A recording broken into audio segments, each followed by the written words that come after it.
ನೋಡಿ, ಇದು ಮೈಸೂರು ಟು ಬೆಂಗಳೂರು ಹೈವೇಯಲ್ಲಿ ಬರಬೇಕಾದ್ರೆ ಆಗಿರುವಂತ ಒಂದು ಆಕ್ಸಿಡೆಂಟ್. ಏನಪ್ಪಾ ಇದು ಆಕ್ಸಿಡೆಂಟ್ ಅಂತ ಅಂದ್ರೆ, ಮಳೆ ಜೋರ ಬರ್ತಾ ಇರುವಂತ ಸಮಯದಲ್ಲಿ ಎಲ್ಲರೂ ಏನ್ ಮಾಡ್ತಾರೆ ಅಂತ ಅಂದ್ರೆ, ನಿಧಾನಕ್ಕೆ ಹೋಗೋಣ, ಲೆಫ್ಟ್ ಅಲ್ಲಿ ರೈಟ್ ಅಲ್ಲಿ ಸ್ಪೀಡ್ ಆಗಿ ಹೋಗೋರು ಹೋಗ್ಲಿ ಅಂತ ಹೇಳಿ ಪಾರ್ಕಿಂಗ್ ಲೈಟ್ ಹಾಕೊಂಡು ಲೆಫ್ಟ್ ಅಲ್ಲಿ ಹೋಗ್ತಾ ಇರ್ತಾರೆ. ಲೆಫ್ಟ್ ಅಲ್ಲಿ ಹೋದ್ರು ಕೂಡ ಟೈಮ್ ಕೆಟ್ಟಾಗ ಹೆಂಗ್ ಆಕ್ಸಿಡೆಂಟ್ ಆಗುತ್ತೆ ಅಂತ ಹೇಳೋದಕ್ಕೆ ಇದೊಂದು ವಿಡಿಯೋ ಕಾರಣ ಅಂತ ಹೇಳ್ಬೋದು. ನೋಡಿ, ಲೆಫ್ಟ್ ಅಲ್ಲಿ ಹೋಗ್ತಾನೆ ಇರ್ತಾರೆ, ಮತ್ತೆ ವೈಪರ್ ಕೂಡ ಆನ್ ಆಗಿ ಇರುತ್ತೆ. ಯಾವುದೇ ಕಾರಣಕ್ಕೂ ವೈಪರ್ ಸಮಸ್ಯೆ ಇಲ್ಲ, ಮತ್ತೆ ಒಳಗಡೆ ಎಸಿ ಕೂಡ ಆನ್ ಮಾಡ್ಕೊಂಡಿದ್ದಾರೆ.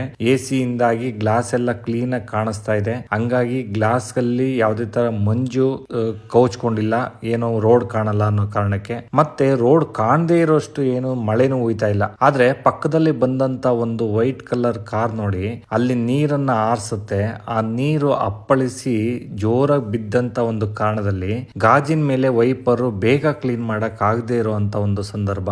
ಗಾಡಿ ಮೂವ್ ಆಗ್ತಾನೆ ಇತ್ತಲ್ಲ, ಮುಂದ್ಗಡೆ ಇರುವಂತ ಗಾಡಿಗೆ ಡ್ಯಾಶ್ ಹೊಡೆದಿರುವಂತದ್ದು. ನೋಡಿ, ಈ ತರನು ಆಕ್ಸಿಡೆಂಟ್ ಗಳಾಗ್ತವೆ.